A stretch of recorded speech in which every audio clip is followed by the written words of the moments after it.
Ave Maria, cheia de graça, o Senhor é convosco. Bendita sois vós entre as mulheres, bendito é o fruto do vosso ventre, Jesus. Santa Maria, Mãe de Deus, rogai por nós, pecadores, agora e na hora de nossa morte. Amém. Caríssimos irmãos e irmãs, celebramos com alegria a grande solenidade da Santíssima Trindade. A Santíssima Trindade, que é o mistério mais alto da fé cristã. Porque, de fato, não é possível entender completamente essa verdade. Santo Agostinho, no seu livro Confissões, na sua autobiografia, ele vai dizer que aquele que se está comentando ou falando sobre a Santíssima Trindade provavelmente não sabe o que fala. Por que ele disse isso? Porque, de fato, não é possível compreender na totalidade essa verdade. Santo Agostinho teve uma experiência mística quando andava sobre a areia do mar, e ele refletia sobre a verdade da Santíssima Trindade, quando ele viu uma criança que tinha construído um buraco na areia e tentava jogar a água do mar nesse buraco de areia. E Agostinho, passando por ali, interrogou aquela criança dizendo: você acha que vai conseguir jogar toda a água do mar dentro desse buraquinho de areia? Você não vai conseguir, isso é impossível. E a criança então disse para ele: é mais fácil eu colocar a água do mar aqui dentro desse buraquinho de areia do que você conseguir entender o mistério da Santíssima Trindade. Ou seja, Agostinho percebeu que não era uma criança qualquer, mas um anjo de Deus, que ele enviara para que ele entendesse a grandeza do mistério. E por isso Santo Agostinho diz isso. Mas é possível nós compreendermos algo. Para isso, Deus se revelou a nós, para isso a reflexão teológica. E basicamente, o que nós devemos saber é o seguinte: que Deus é um só. Cremos em um só Deus, em três pessoas distintas. Assim nós aprendemos na catequese. Veja, Santo Atanásio, um grande padre da igreja, ele traz um símbolo, um credo sobre a Santíssima Trindade. Esse símbolo chamado atanasiano, ou símbolo quicunque, porque assim se inicia na forma latina. Ele começa esse símbolo dizendo: quem quiser salvar-se deve antes de tudo professar a fé católica, porque aquele que não a professar integral e inviolavelmente perecerá sem dúvida por toda a eternidade. A fé católica consiste em adorar um só Deus em três pessoas, e três pessoas em um só Deus. Ele continua: assim, o Pai é Deus, o Filho é Deus, o Espírito Santo é Deus, e contudo, não são três deuses, mas um só Deus. Do mesmo modo, o Pai é Senhor, o Filho é Senhor, o Espírito Santo é Senhor, e contudo, não são três senhores, mas um só Senhor.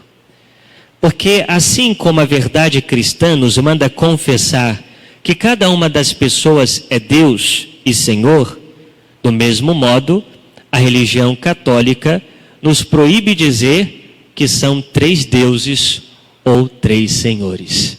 E por aí vai esse símbolo. esse credo sobre a Santíssima Trindade.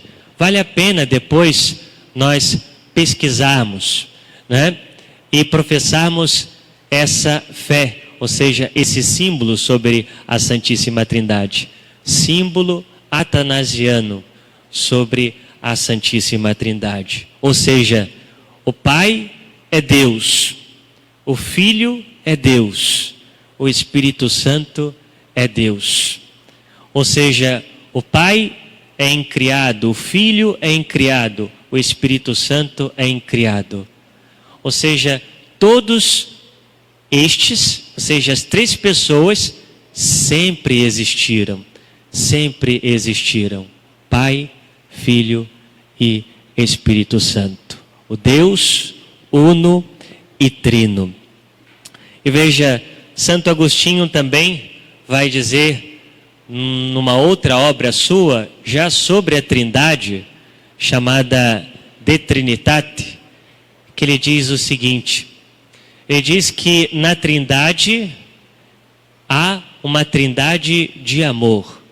Ou seja, o Pai ama o Filho ama o Pai, e o amor entre o Pai e o Filho é o Espírito Santo. Ou seja, o amor entre Deus Pai e Deus Filho é uma outra pessoa, é o Espírito Santo. Por isso nós dizemos que na Trindade há uma trindade de amor. Deus é amor. Isso nos revela São João. Por isso há três pessoas, uma comunhão de amor. Se Deus fosse apenas uma pessoa, não haveria amor, haveria egoísmo. Ou seja, Deus é amor porque Deus é trindade, porque Deus é comunhão. E quando Deus nos cria, Ele nos faz participar desse amor que é o Deus unitrino. E veja, meus irmãos, nós ouvimos no Santo Evangelho, nosso Senhor dá um mandato então aos seus discípulos. E é claro, aqui também nós entendemos que Deus, em sua pedagogia, foi fazendo com que o povo eleito fosse então descobrindo a verdade sobre Deus. No Antigo Testamento, o povo de Israel, claro, só conhecia o Deus único e verdadeiro.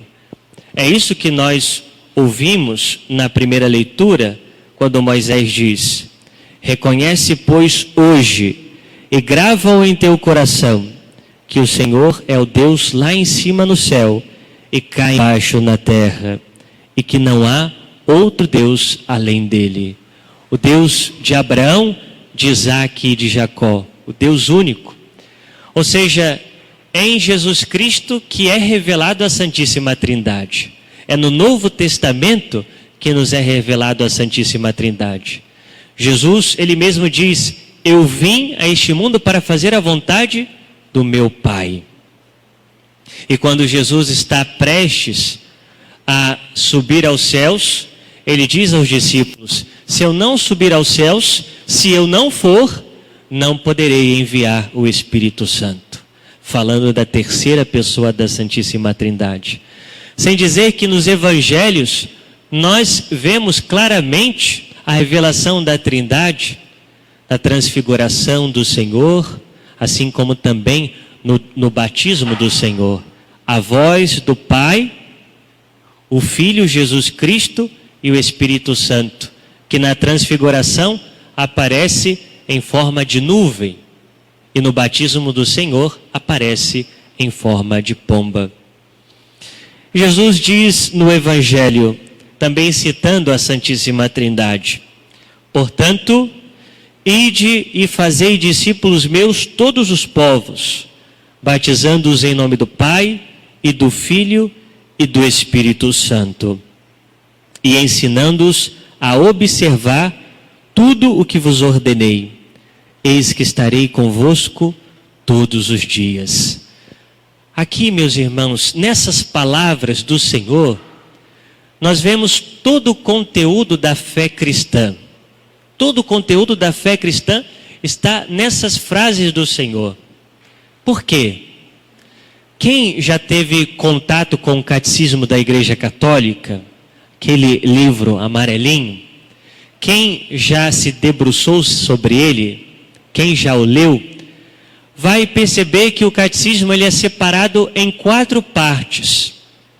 Ou seja, todos os catecismos da tradição da Igreja são feitos assim. Em primeiro lugar, nós estudamos o credo, tudo aquilo que a Igreja crê. É o que o Senhor manda hoje. Ide e ensinai a todos os povos. A primeira parte do catecismo, ou seja, aprender aquilo que a Igreja crê, aquilo que a Igreja ensina. E depois, batizando-os em nome do Pai, do Filho e do Espírito Santo. Aqui está a segunda parte do catecismo, que é a fé celebrada, a liturgia, os sacramentos. Ou seja, a fé que eu celebro, nós estamos agora celebrando a nossa fé. Nós estamos celebrando a nossa fé na Santíssima Trindade no dia de hoje. E a terceira parte do catecismo também se encontra nessas palavras do Senhor: e ensinando-os a observar tudo o que vos ordenei. Aqui está a moral cristã, que se fundamenta nos mandamentos, ou seja, a fé que eu vivo, a fé que eu levo para a minha vida, para o meu dia a dia. E por último, a quarta parte, quando o Senhor diz: eis que estarei convosco todos os dias até o fim dos tempos. A quarta parte do catecismo é a oração. Ou seja, Deus está conosco e por isso nós podemos falar com Ele através da oração, que se fundamenta na oração do Pai Nosso. Meus irmãos, termino essa reflexão com o mandato do Senhor de batizar. Veja, quando nós recebemos o santo batismo, nós recebemos a graça da Santíssima Trindade. O padre, quando batiza uma criança, ou quando batiza um adulto, ele diz: fulano, eu te batizo em nome do Pai e do Filho e do Espírito Santo. Como é necessário o batismo? O batismo é necessário para a salvação. Ide e batizai a todos. E aqui vale lembrar, meus irmãos, que hoje, infelizmente, muitos pais católicos negligenciam o batismo dos seus filhos. Veja, se você lembrar ou perguntar a alguém que seja mais velho, que tenha lá seus 80, 70 anos, e perguntar quando que se batizava as crianças? No dia seguinte.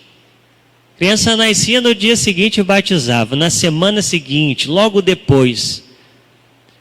Ou seja, e a igreja não mudou o ensinamento com relação a isso.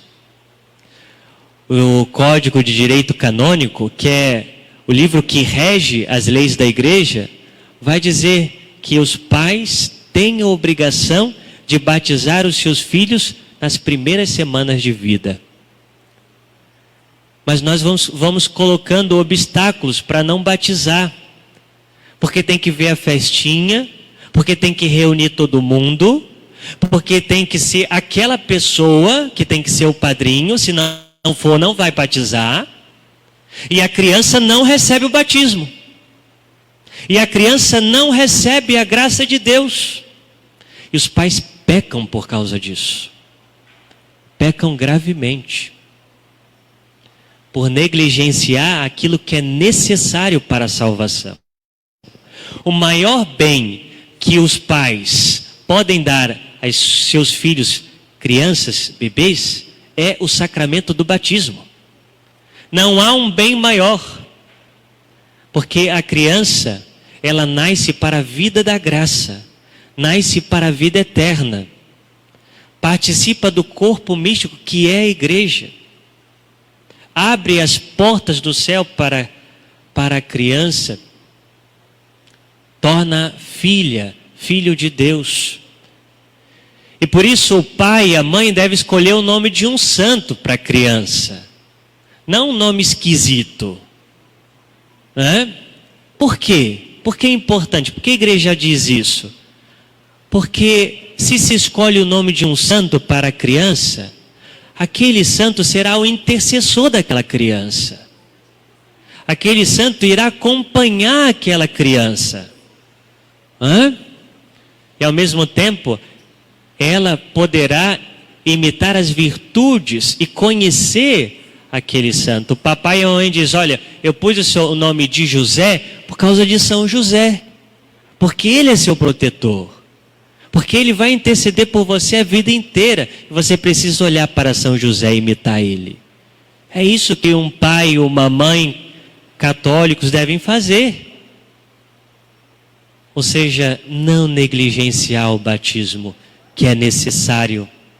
Quando somos batizados, recebemos o Espírito Santo de Deus, e como Espírito Santo, o Pai e o Filho, a Trindade em nós. Nós somos habitação de Deus.